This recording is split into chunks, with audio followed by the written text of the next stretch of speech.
Assalamualaikum warahmatullahi wabarakatuh. Perkenalkan, nama saya Rizal Aditya Pratama, NIM 630402000005 dari Prodi Manajemen Bisnis Syariah.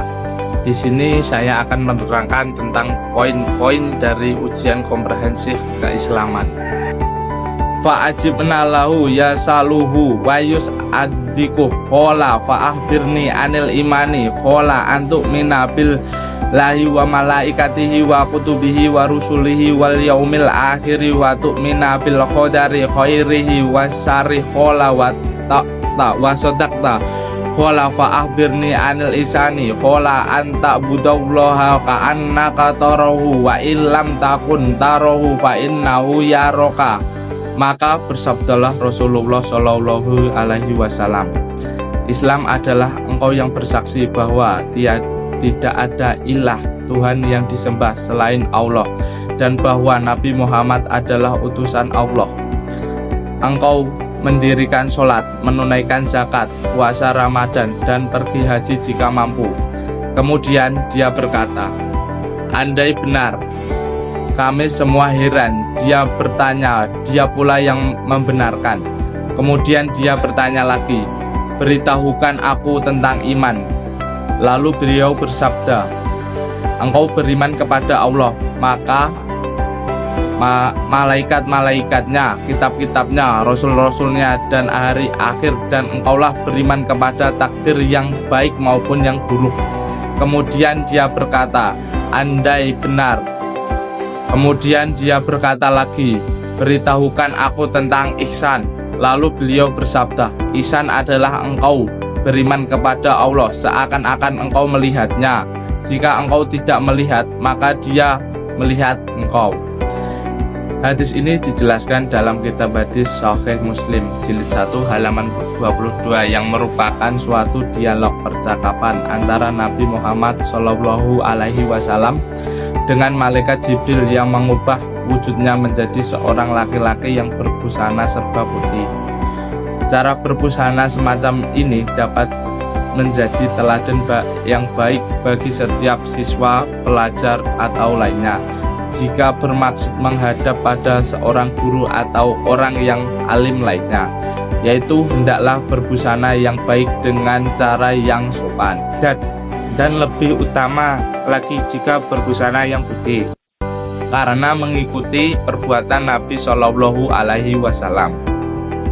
Dalam dialog itu, Nabi Muhammad Shallallahu Alaihi Wasallam menjelaskan urutan-urutan rukun Islam yang 5. Akan tetapi dalam hadis lainnya dijelaskan bahwa urutan yang keempat adalah melakukan haji, sedangkan urutan yang kelima adalah berpuasa pada bulan Ramadan. Dapat dilihat dari kitab Al-Bukhari juz 1 halaman 11. Pembahasan yang kedua yaitu Nabi Muhammad Shallallahu Alaihi Wasallam menjelaskan iman, dan termasuk dia dalam iman kepada qadar baik dan buruk. Maksudnya ia mempercayai sepenuh hati bahwa seluruh perbuatan manusia yang baik maupun yang buruk itu terjadi sesuai dengan ketentuan dan sepengetahuan Allah Subhanahu wa Ta'ala yang telah ditetapkan semenjak zaman azali sebelum perbuatan tersebut dilakukan oleh manusia. Oleh karena itu, manusia diperintahkan untuk berikhtiar, karena manusia pasti tidak akan dapat mengetahui semacam rangkaian qadar apa yang terjadi terhadap dirinya. Kemudian jika rangkaian qadar tersebut telah menimpa dirinya, Allah Subhanahu wa Ta'ala menyatakan tentang ikhtiar atau usaha itu dalam firman-Nya. Materi yang kedua yaitu tentang dakwah.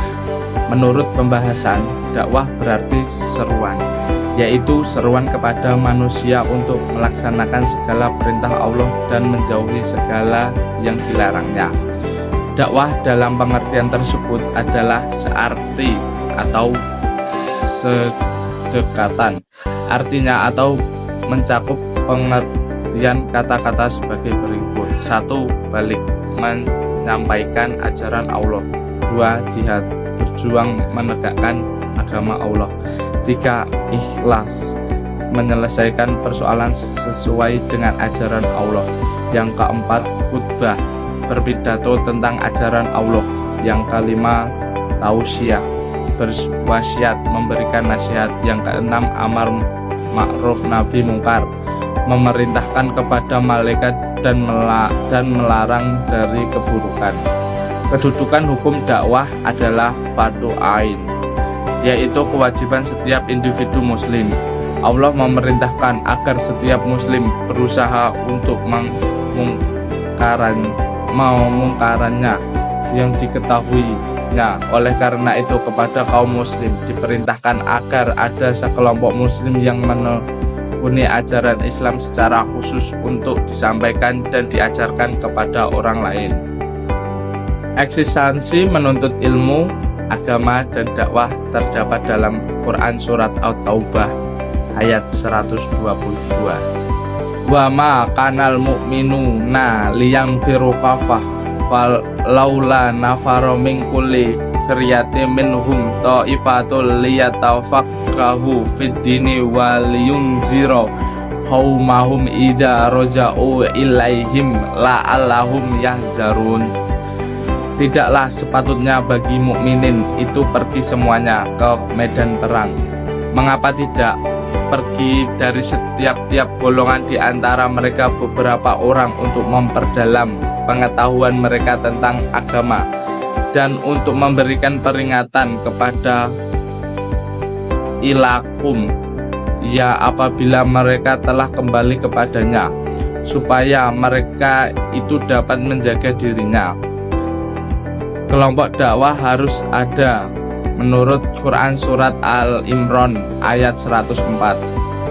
Wal takun minkum umatu yat'ula lil khairi wa yamuruna bil ma'rufi wal yanhauna 'anil munkar wa ulaika humul muflihun. Dan hendaklah ada di antara kamu segolongan umat yang menyeru kepada kebajikan, menyeluruh kepada yang ma'ruf dan mencegah dari yang mungkar. Merekalah orang-orang yang beruntung. Materi yang ketiga yaitu takwa. Kriteria orang takwa menurut Quran Surat Al-Baqarah ayat 1-5. Alif lam mim dzalikal kitabul la raiba fihi hudal lil muttaqin alladzina yu'minuna bil ghaibi wa yuqimuna sholata wa mimma razaqnahum yunfiqun walladzina yu'minuna bima unzila ilaika wa ma unzila min qablik wa bil akhirati hum yuqinun ulaika lahudam mir rabbihim wa ulaika humul muflihun. Alif lam mim, kitab Al-Quran ini tidak ada keraguan padanya, petunjuk bagi mereka yang bertakwa, yaitu mereka yang beriman kepada yang gaib, yang mendirikan sholat dan bernafkahkan sebagaimana rezeki yang kami anugerahkan kepada mereka, dan mereka yang beriman kepada kitab Al-Quran yang telah diturunkan kepadamu dan kitab-kitab yang diturunkan sebelumnya, serta yakni akan adanya kehidupan akhirat. Mereka itulah yang tetap mendapatkan petunjuk dari Tuhan mereka, dan merekalah orang-orang yang beruntung. Takwa yaitu memelihara diri dari siksaan Allah dengan mengikuti segala perintah-perintahnya dan menjauhi segala larangan-larangannya. Tidak cukup diartikan dengan takut saja. Iman ialah kepercayaan dan teguh yang disertai dengan ketundukan dan penyerahan jiwa. Yang gaib ialah yang tak dapat ditangkap oleh pecindera mata. Sholat menurut bahasa Arab, doa menurut istilah syara ialah ibadat yang sudah dikenal, yang dimulia dengan takbir dan sesudah dengan salam, yang dikerjakan untuk membuktikan pengabdian dan kerendahan diri kepada Allah. Rizki, segala yang mendapat diambil manfaatnya. Memanfaatkan sebagian rizki ialah memberikan sebagian dari harta yang telah dirizkikan oleh Tuhan kepada orang-orang yang disyariatkan oleh agama memberinya, serta orang-orang fakir, orang-orang miskin, kaum kerabat, anak-anak yatim, dan lainnya. Kitab-kitab yang telah diturunkan sebelum Nabi Muhammad SAW ialah kitab-kitab yang diturunkan sebelum Al-Quran, seperti Taurat, Zabur, Injil, dan suhuf yang tersebut dalam Al-Quran yang diturunkan kepada para rasul. Yakin ialah percaya yang kuat dengan tidak dicampuri keraguan sedikit pun. Kriteria orang takwa. Quran Surat Ali Imran ayat 133 sampai 135. Wa syari'u ila magfiratin mir rabbikum wa jannatin arduha al-samawatu wal ardu uidat lil muttaqin alladzi yunfikuna fi al-syara'i wal doroi wal kasimina al-goha wal afina ani al-nasi wallahu yuribbu ahudsinina walladina idha fa'anu fahisatan aw zalamu fa anfusahum zakaru Allah fa isfaru lizunubihim wa man yakfiruhu al-zunuba ila Allahu walam yuhiru ala ma'afalu fahum walamuna. Dan segeralah kami kepada ampunan Tuhanmu dan kepada surga luasnya seluas langit dan bumi yang dipersediakan untuk orang-orang yang bertakwa, yaitu orang-orang yang bernafaskan hartanya baik di waktu lapang maupun sempit, dan orang-orang yang menahan amarah dan memaafkan kesalahan orang. Allah menyukai orang-orang yang berbuat kebajikan dan juga orang-orang yang apabila mengerjakan perbuatan keji atau menganiaya dirinya sendiri, mereka ingat akan Allah lalu memohon ampun terhadap dosa-dosa mereka. Dan siapa lagi yang mendapatkan pengampuni dosa selain daripada Allah, dan mereka tidak meneruskan perbuatan kejinya itu, sedangkan mereka mengetahui. Yang selanjutnya yaitu materi yang keempat, Islam satu-satunya agama yang benar di sisi Allah. Quran Surat Al-Imran ayat 19 dan 20. Inad dina indallahi Islam wa maktolaful lazina utul kitaba ila mim ba'dima jat'ahumul ilmu baqiyam bainahum wa may yakfur bi ayatihi fa innallaha syari'ul hisab. Sesungguhnya agama yang diridhoi di sisi Allah hanyalah Islam. Tiada berselisih orang-orang yang telah diberikan Alkitab, kecuali sesungguhnya datang pengetahuan kepadanya mereka karena kedengkian yang ada di antara mereka. Barang siapa yang kafir terhadap ayat-ayat Allah, maka sesungguhnya Allah sangat cepat hisab.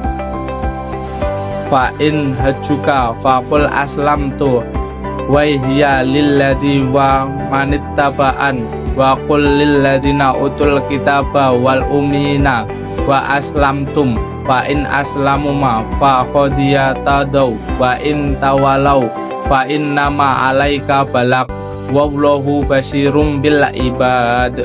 Kemudian jika mereka berdebat kamu tentang kebenaran Islam, maka katakanlah, aku menyerahkan diriku kepada Allah dan demikian pula orang-orang yang mengikutiku. Dan katakanlah kepada orang-orang yang telah diberi Alkitab dan kepada orang-orang yang ummi, apakah kamu mau masuk Islam? Jika mereka masuk Islam, sesungguhnya mereka telah mendapatkan petunjuk. Dan jika tidak berpaling, maka kewajiban kamu hanyalah menyampaikan ayat-ayat Allah. Dan Allah Maha melihat akan hamba-hambanya. Materi yang kelima yaitu tentang tidak ada paksaan dalam beragama Islam. Menurut Quran Surat Al-Baqarah ayat 256 sampai 257. La ikhroha fiddin khotaban nar yuristu minal ghoi famay yukdir bittaquti wa yumim billahi wa khodistam syaka bil urwatin usqa lan fis samalaha wallahu samiul alim wallahu waliyul ladzina amanu yukhrijuhum minadz zulumati ilan nur alladzina kafaru awliya'u umutahutu yukhrijuhum minan nuri ila zulumat ulaika ashabun nar hum fiha khalidun. Tidak ada paksaan bagi yang memasuki agama Islam. Sesungguhnya telah jelas jalan yang benar daripada jalan yang sesat. Karena itu barang siapa yang ingkar kepada maksud dan beriman kepada Allah, maka sesungguhnya ia telah berpegang kepada buhul tali yang amat kuat yang tidak akan putus. Dan Allah Maha mendengar lagi Maha mengetahui. Allah melindungi orang-orang yang beriman. Dia mengeluarkan mereka dari kegelapan kekafiran kepada cahaya iman. Dan orang-orang kafir, pelindung-pelindungnya ialah syaitan yang mengeluarkan mereka daripada cahaya kepada kegelapan kekafiran. Mereka itu adalah penghuni neraka, mereka kekal di dalamnya. Yang keenam yaitu kehidupan manusia. Tujuan hidup mencari ridho Allah menurut Quran Surat Al-An'am ayat 162 sampai 163. Qul inna sholati wa nusuki wa mahyaya wa mamati lillahi rabbil alamin la syarika lahu wa bidzalika umirtu wa ana awalul muslimin. Katakanlah, sesungguhnya sembahyangku, ibadahku, hidupku dan matiku hanyalah untuk Allah, Tuhan semesta alam. Tidak ada sekutu baginya. Dan demikian itulah yang diperintahkan kepadaku, dan aku adalah orang yang pertama-tama menyerahkan diri kepada Allah. Tugas mengabdikan diri kepada Allah menurut Quran Surat An-Zariyat ayat 56. Wa ma khalaqtul jinna wal insa illa liya'budun. Dan aku tidak menciptakan jin dan manusia melainkan supaya mereka mengabdi kepadaku. Materi yang ke-7 tentang pemahaman dan praktek sholat. Sholat merupakan rukun Islam yang kedua. Ketika seseorang meninggalkan, maka hal yang pertama dan paling banyak dipertanyakan tentang masalah sholat selama manusia menjalankan hidup di dunia. Sholat juga merupakan salah satu bukti ketaatan dan ketakwaan kita kepada Tuhan yang Maha Baik, Allah Subhanahu wa Ta'ala. Setiap muslim wajib untuk menjalankan sholat sebanyak 5 waktu dalam sehari, yaitu isya, subuh, zuhur, asar, maghrib. Dan apabila dihitung masing-masing waktu pelaksanaannya, maka jumlahnya 17 rakaat. Di dalam menjalankan sholat, umat muslim disarankan untuk memperoleh khusyuk. Khusyuk artinya yaitu fokus pada pekerjaan sholat dan merasa berhadapan untuk menyembah kepada Tuhan yang baik, Allah Subhanahu wa Ta'ala. 1. Hukum dan tujuan sholat. Hukum sholat fardu yaitu wajib, artinya apabila ditinggalkan akan mendapatkan dosa. Kewajiban perintah sholat ini diperuntukkan bagi manusia muslim yang sudah dewasa, artinya bisa membedakan antara yang baik dengan yang buruk dan tidak dalam keadaan gila atau mabuk. Tujuan dari perbuatan sholat adalah untuk mencegah manusia untuk tidak melakukan perbuatan keji dan mungkar. Hal ini sesuai dengan Quran Surat Al-Kabut ayat 45 yang berbunyi, Utlu ma uhiya ilaika minal kitabi wal aqimis sholah inna sholata waha anil fasya'i wal mungkar walladina yurulladhi akbar wallahu ya'lamu ma tasyaun. Artinya, bacalah apa yang telah diwahyukan kepadamu, yaitu kitab Al-Quran, dan dirikanlah sholat. Sesungguhnya sholat itu mencegah dari perbuatan-perbuatan keji dan mungkar. Dan sesungguhnya mengingat Allah, sholat adalah lebih besar keutamaannya daripada ibadah-ibadah yang lain, dan Allah mengetahui apa yang kamu kerjakan. Yang kedua, syarat sholat. Syarat sah dibagi menjadi 2, yaitu syarat wajib bagi orang yang melakukan sholat dan syarat sah melaksanakan sholat. 1. Syarat wajib bagi orang yang sholat, yaitu A. Beragama Islam, B. Beramal baik dan tidak gila, C. Dewasa, artinya mampu membedakan antara yang baik dengan yang buruk. Yang ke D. Telah paham perintah sholat. Yang ke E. Bersih dan suci dari najis, haid dan nifas. Lalu syarat sah pelaksanaan sholat yaitu A. Masuk waktu sholat, B. Menghadap ke kiblat, C. Suci dari najis baik najis kecil maupun besar, D. Menutup aurat. Yang ketiga yaitu rukun sholat. Rukun sholat adalah sesuatu yang harus ada dalam suatu perbuatan wajib. Apabila tidak dilakukan bagian atau semua maka perbuatan itu batal. Demikian juga sholat. Adapun rukun sholat adalah 1. Niat dari dalam hati, 2. Berposisi berdiri bagi yang mampu, 3. Takbiratul ihram, 4. Membaca surat Al-Fatihah, yang kelima ruku yang tumak ninah, yang keenam itidal dan dengan tumak ninah, yang ketujuh sujud, yang ke-8 duduk di antara dua sujud yang tumak ninah, yang ke-9 sujud kedua yang tumak ninah, yang ke-10 tasyahud awal atau akhir, yang ke-11 membaca sholawat Nabi Muhammad SAW, yang ke-12 salam ke kanan dan ke kiri, yang ke-13 tertib artinya berurutan. Yang keempat yaitu sunah-sunah dalam sholat. 1. Mengangkat kedua tangan. Yang kedua, meletakkan tangan kanan di atas tangan kiri saat bersendekap. Yang ketiga, mengarahkan pandangan ke tempat sujud. Yang keempat, membaca doa iftitah. Yang kelima, membaca tasyahud sebelum membaca surat Al-Fatihah. Yang keenam, mengucapkan amin. Yang ketujuh, membaca bacaan sesudah Al-Fatihah. Yang ke-8 menempelkan kening, hidung, mulut, kedua tangan dan kedua kaki. Yang ke-9 membaca surat pendek. Yang ke-10 duduk istihad sebelum bangkit menuju rakaat berikutnya adalah sunnah dalam sholat. Yang ke-9 tasyahud awal. Yang ke-12 membaca sholawat Nabi Muhammad SAW. Yang ke-13 berdoa sesudah membaca sholawat. Yang ke-14 salam kedua. Yang kelima itu yang membatalkan sholat.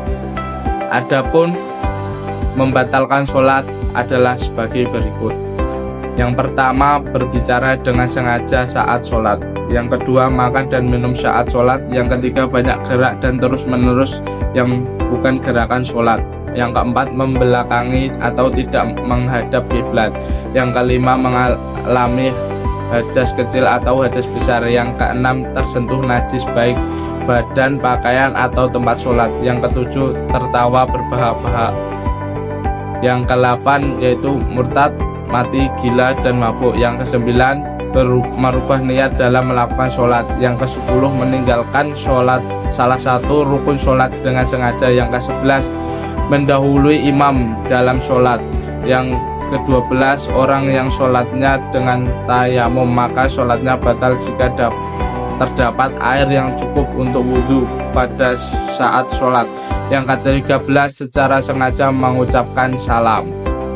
Materi yang ke-8 yaitu Asmaul Husna. Quran surat Al-A'raf ayat 180 yang berbunyi walillahil asmaul husna fad'uhu biha wazarul lazina yulbihuna fi asma'i ya ruzuna wa kanu ya'malun. Hanya milik Allah Asmaul Husna, maka bermohonlah kepadanya dengan menyebut Asmaul Husna itu dan tinggalkanlah orang-orang yang menyimpang dari kebenaran. Dalam menyebut nama-namanya, nanti mereka mendapatkan balasan terhadap apa yang telah mereka kerjakan. Ar-Rahman, Maha Pengasih. Ar-Rahim, Maha Penyayang. Al-Malik, Maha Merajai. Al-Qudus, Maha Suci. As-Salam, Maha memberi kesejahteraan. Al-Mu'min, Maha memberi keamanan. Al-Muhaimin, Maha mengatur. Al-Aziz, Maha perkasa. Al-Jabbar, Maha gagah. Al-Mutakabir, Maha megah. Al-Khalid, Maha pencipta. Al-Bari, Maha melepaskan.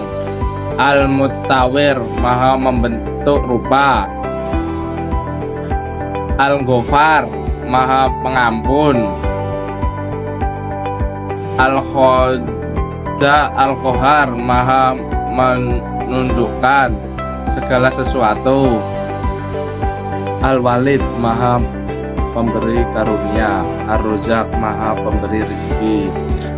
Al-Ghaffar, Al-Fakot maha pembuka rahmat, Al-Alim maha mengetahui, Al-Khabid maha menyempitkan, Al-Ba'is maha melapangkan, Al-Hafiz maha merendahkan, Ar-Rafi maha meninggikan, Al-Mu'iz maha memulai, Al-Mujid maha menghina, Al-Sami maha mendengar, Al-Basir maha melihat, Al-Hakam maha menetapkan, Al-Adil maha adil, Al-Lafid maha lembut, Al-Khabir maha mengenal, Al-Halim maha menyantun, Al-Ashim maha agung, Al-Ghafur maha pemberi pengampun, Asy-Syakur maha pembalas puji, Al-Ali maha tinggi, Al-Khabir maha besar, Al-Hafiz maha memelihara, Al-Mukhis maha pemberi kecukupan, Al-Hisab maha membuat perhitungan, Al-Jalil maha luhur, Al-Karim maha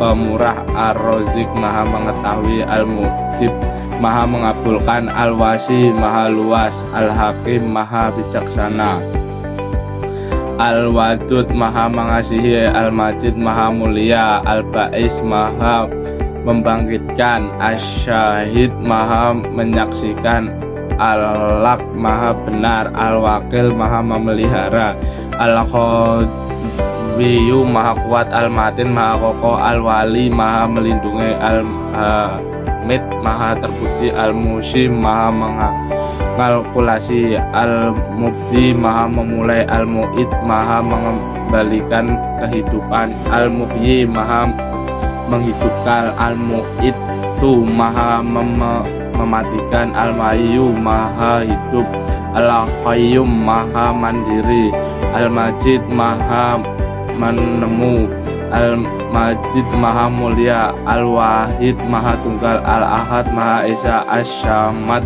maha dibutuhkan, Al-Qadir maha menentukan, Al-Muqtadil maha kuasa, Al-Muqaddim maha mendahulukan, Al-Muakhir maha mengakhiri, Al-Awal maha awal, Al-Akhir maha akhir, Az-Zahir maha nyata, Al-Batin maha goib, Al-Wali maha memerintahkan, Al-Muta'ali maha tinggi, Al-Baru maha penderma, Al-Tawwab maha menerima taubat, Al-Muttaqim maha pemberi balasan, Al-Awuf maha pemaaf, Al-Ra'uf maha pengasuh, Malikal Mulki maha penguasa kerajaan, Dzal Jalali wal Ikram maha pemilik pembesar dan kemuliaan, Al-Muqsid maha pemberi keadilan, Al-Jami maha mengumpulkan, Al-Ghani maha kaya, Al-Mughni maha pemberi kekayaan, Al-Mani maha mencegah,